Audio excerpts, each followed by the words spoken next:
multicolor printing with the Creality K2 Plus. It's a big machine, you can do bigger things or you can batch out a lot of smalls. Obviously, we'll talk about some fun smalls, functional prints, lots of possibilities. For a beginner like myself, check it out, the K2 Plus. All right, well, this thing is a beast. It is massive. It is quite heavy, so I would probably recommend having a second person with you. You don't want to drop this really nice piece of tech. It is really well packed. They get a lot in there. They fit a lot in there. I'm not doing a full unboxing and setup here. There's plenty of videos out there for that. But what I will say is they do, if you get the CFS, the Creality filament system for the multicolor, it's all snug in there. And setting everything up is really simple. Like I mentioned, there's other videos for that. So this system, it runs 4 different spools at the same time. So you can have multicolor prints all going simultaneously. You can even have 4 of those units for a total of 16 colors running simultaneously. The most I've done is 2 units. You see my little guy there for scale, right? It's a big machine. You can see it next to the Creality High, which is kind of, comparable to most standard 3D printers, but with the enclosure, all that, it's amazing. But the colors are great, really cool feature, but it's a huge bed. Huge bed. All right, so for our first print, we went ahead and did a benchy, kind of your standard first print. I'm a beginner. This is only my second 3D printer, the first being the Creality High that you saw there. But we got multicolors. Now the pros will tell you it's a little stringy, maybe you can adjust some settings. I just ran this with stock settings like a beginner, not knowing anything. Now, there are a lot of folks, mostly they're helpful on Facebook groups where they will give feedback. You drop a picture and they're like, hey, this is what I think. And there's a lot of folks who know a lot more and they want to share. There's some stinkers out there, but you just got to ignore that. But here you can see that big bed. I was able to do these Donkey Kong pencil barrels. This is so cool. And here, like, no supports. We're just running like that little thing on the underside. Those cleaned up really easily. But really, this was really my first big print. But these were big, and I was able to do a ton on this bed. And you saw there that time lapse. It has built-in cameras for time lapse tech, but really clean prints. Amazing. No supports whatsoever. And man, so cool. This particular one, we had the separate DK color. That's just how this file was set up. I'm sure you could find one where you do it all in one print. But this is really simple. It already has the notches there. You add some CA glue. I use Starbond thick, and then the accelerator activator, and it just adheres really well. Okay, print in place fidgets. So I'm a 5th grade teacher. My students are obsessed with these. Actually, a lot of them have got their own 3D printers now, and they're really into this. These are so fun. So fun. They articulate. They're like little fidgets. Really, they're toys. As I tell my students, they're toys, but they're really cool. And so with the multicolor, you get a lot of different possibilities with this red panda here. There are so many cool files out there. So mentioning a sturdy table for this big thing, well, this is my FlexiSpot standing desk. I've had this for about a year. This thing is a beast. Obviously, this is just a little guy on top, but you could have 2 grown adults sitting on this. It can handle the weight. Notice it has 4 legs as opposed to just the 2 on either end. It just makes it a lot more stable. I've been using this for the last year, and it is huge for my workflow, whether I'm sitting and designing or I want to do standing. Here, this is a giant laser that's really heavy. It can handle all the gantry movement, all that. So this would be a great option, for your 3D printers and whatnot, but just great. It's a great all-around standing desk. Now, there's a lot of standing desks out there, but there is incredible tech in this one. The weight, the stability, telescopic, but stability is the really big selling point here. And so definitely check out the link down below to learn more about this one. Yes, they are sponsoring this video. So yes, I did receive this a year ago and sponsorship here, but lots of add-ons, great company. My dad bought a chair from them recently, and we're going to start adding some new things as well. Really cool. Make sure you check it out.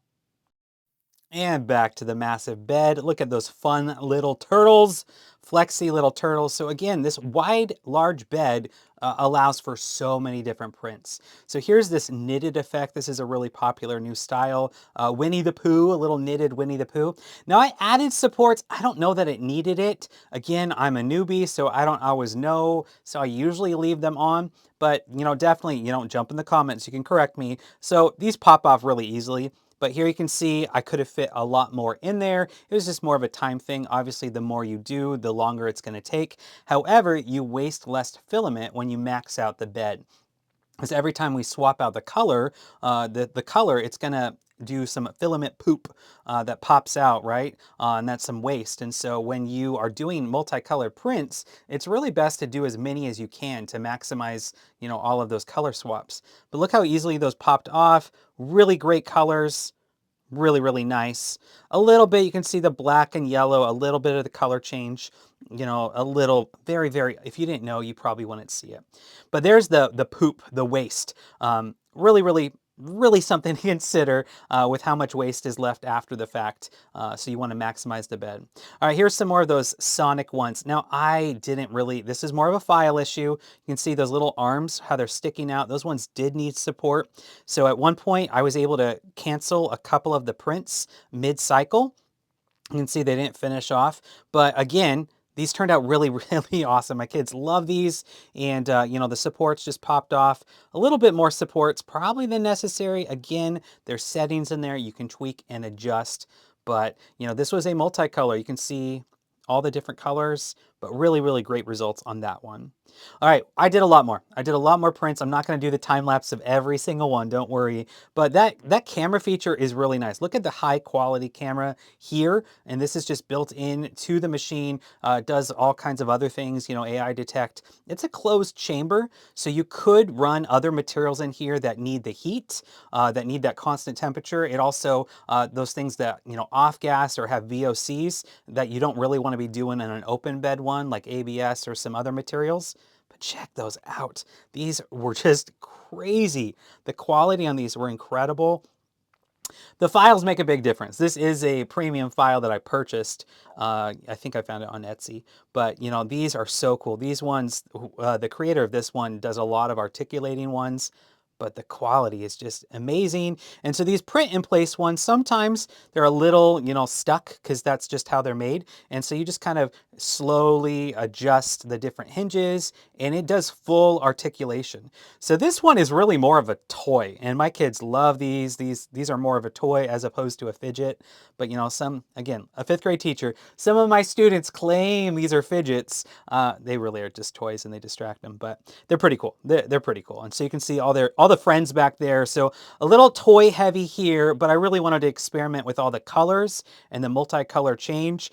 There are a lot of folks who just max out their bed and they just print a bunch of the small ones. And if you make so many, you can have a lower price point and you can really start paying off, your machine and different things. You can have a serious business going when you're doing lots of projects.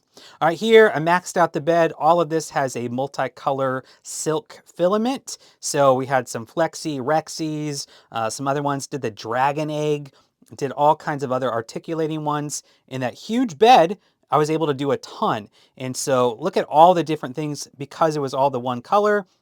I maxed it out, got some really, really cool stuff. There's so many cool filaments out there. I'll link a few down below, but test out your filaments, find the filament you like, stick with it. But some definitely work better than others. So let's talk about functional prints. Now, I probably 6-7 years ago started making, my brother started making these for me to use with a router, with a woodworking router. Really, really handy tool. Lots of these jigs are great for woodworkers. Some cool stuff. This right here is a multiple, jig. So I could lay pencils across here and put it in a laser. I could do, business cards, dog tags for repeatability. So there's a lot of these really cool jigs that work well with your lasers or other devices. So that's a great functional print. Adapter. So if you have desktop machines, a lot of them need some kind of filtration, especially the lasers, right? So we have different adapters, reducers that works perfect for different air purification systems. So this is really handy. It's also handy, of course, for woodworkers and our other, dust extraction. So that's a possibility. This right here is just a fun file, that I found on a little espresso stand. You hold the espresso stand there. You can put your tamper here. So there's lots of functional home prints that you can find out there. Of course, sticking with the tools and woodworking, you can make your own jigs, your own star knobs. These are for pegboards. This is a bit holder for CNCs. I've made quite a few of those. Let's actually just go ahead and show you. right over here, right? So this is a desktop CNC, and we can use this attachment to hold our storage right there. There's actually some other adapters in there. So that's pretty handy and pretty cool. This right here is actually a functional print, so we can do things like TPU. So TPU is flexible, and so you can do the airless basketball, airless football. And so because it's such a flexible filament, it can get jammed. And so this, we'll show this in a second, how that can work. But more knobs, you just add in a little bit here. You can make yourself a little screwdriver. There are so many great functional prints. Obviously the toys are fun, the fidgets are cool, the cosplay is awesome, models are really cool, but functional prints, definitely a possibility. So here's another one of those functional prints. This is a really cool organizer for all of the different accessories I have for one of my lasers, the M1 Ultra, lots of different things. So there's a lot of great files already out there, or you can design your own. So I mentioned the TPU. This is how I was able to make things for the 3D printer. That's always the funny thing, is you're making things for your 3D printer. And here it is the special attachment for the TPU. With the TPU, since it's so flexible, most people recommend just going straight into the extruder and not getting stuck in the tubes. But I was able to get really great results using the TPU this way. I didn't have any clogging in the system, but making little things like that. So you might have seen on, if for this machine or other machines, folks making these stands, and that's just because this particular filament, for the flexible nature is great. However, it just sometimes gets jammed and causes issues. So little flexible bracelet right here. You could certainly do cell phone cases. Most cell phone cases are made out of, TPU. I've seen some people make Crocs out of these. Of course, there's the airless basketball, but there's a lot of videos online where people say, actually, I got a bunch of it. The airless basketball, it's bouncy, or excuse me, it's soft and flexible, but it doesn't bounce very well. There's some specialized types of PLA that are flexible PLAs that people recommend, but they're really pricey, so I haven't done it yet.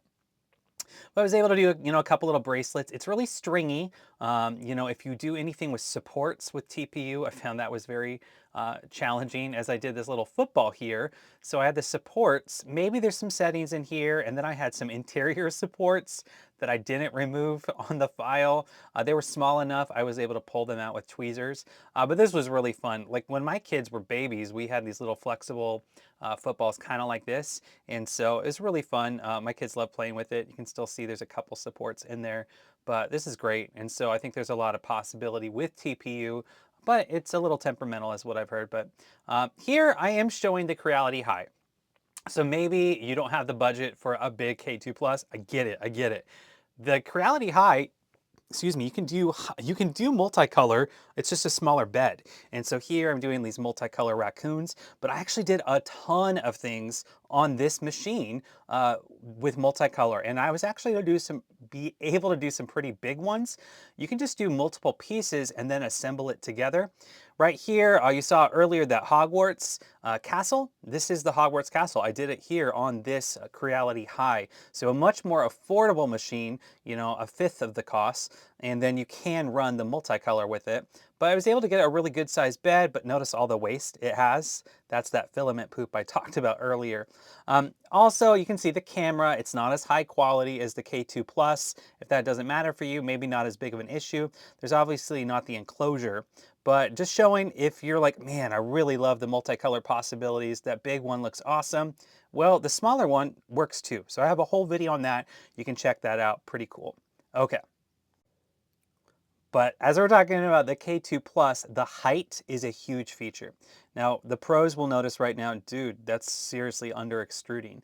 So yeah, I did have some under extrusion issues, but the print worked. This was to hold some of that from the poop chute in the back. But you can make really tall things. You can make all kinds of stuff, like a giant, Gondor infantry helmet for cosplay. I did have some support issues. Sometimes it kind of not, that's just kind of happens, right? I don't know really if I could have done anything that much differently, but the Gondor helmet here, little Lord of the Rings action, pulling off the supports. But I was really happy with this. I did need to change the support for the center part that came down over the arch of the nose, but it's just fun. It's just fun what you can do, and you can do really tall stuff. Now, this one is definitely, my childhood meets my modern day geekery. So it's a Mandalorian helmet meets Power Rangers. So Tommy the Green Ranger growing up, of course, was my favorite. And so you got Green Ranger meets the Mandalorian. Super cool. And so the main file was the helmet. There was a couple multicolor action. However, I had an issue midway. I don't think it was the machine's fault. I'm pretty sure it was my fault with a power outage. And I got it back on and it was out. You can see, like, look how close it was after that much time. But there was different issues with it, so I don't really know exactly what went wrong with it. But I had already invested that much time and that much filament, because that really nice silk filament. But I was able to do the file and slice the missing part. It was pretty simple in the software. And then you can kind of see a line, but really if you don't know, you don't know. You're not going to look for it. And then you add on these other pieces with that CA glue. It looks so good. I still think it looks awesome. Obviously, it's not perfect. This is my first ever really cosplay type helmet. You can wear it. My kid loves it. I love it. It's just fun. So I think there's going to be some more of these in the future. And of course, I feel like the last, 5, 6 years looking from the outside looking in on 3D printers, I've always wanted to do the Iron Man helmet. And so, I did have some issues with it, as far as gluing it up together. But this particular file had different pieces. So I could have actually had them all on the same bed and switched it out, but I ended up just doing it separately. I messed around with different styles of supports. There's just kind of some standard supports here, but it cleaned up rather nicely. That gold silk is fire. It's fire, as the children say these days. It's pretty cool. This is a really helpful tool here, just to kind of remove edges where, maybe you need, instead of sanding, just kind of cuts it. And so I'll link this tool down below. That was really helpful. But that silk PLA is so smooth. Now, I had some weird lines. I don't know if it was the file or what was going on. Again, I'm a newbie. I have not tinkered at all with any of the settings. I went stock settings on everything. And so, to really embrace the machine and all it, you're probably going to want to, tinker around a bit. But here I'm using magnets. I'm using CA glue. I got the wrong size magnet, so it didn't fit as well, and it kind of was a mess. So, huge props to all the, it actually looks better. It's just, that's the only picture I have of it sitting there. It actually looks better, but props to those who do, props and, cosplay in IRL. Pretty fun. But just some of the pieces that I made using this K2 Plus, pretty awesome, pretty cool. Well, there you have it. Just a quick look at some of the possibilities with the K2 Plus. Multicolor printing is pretty cool. Now, of course, you could just go solid color as well. All the possibilities with that, but multicolor is pretty cool. Now, if this video added value and you want to see more videos on 3D printing, other desktop machines, maker era projects, tutorials, be sure to subscribe. You can see a lot more cool stuff. Lots of cool things coming. Now, if you're interested in purchasing the actual machine, or maybe you want a smaller one, the K2 Plus, excuse me, the Creality High, I do have a whole video on that Creality High again. You can learn a little bit more about it. It can do a lot of the multicolor prints. It's just a smaller bed, and there are some limitations because it doesn't have the enclosure and some of the bells and whistles, the cameras, but that's one to consider. But use our link down below to get the best deal, and also it does help support our channel. It's an affiliate link, and so we do get a small commission on each sale. All right, questions. What questions do you have? Drop in the comments down below, and I'll try and integrate it in future videos. Thank you for watching. Until next time, take care.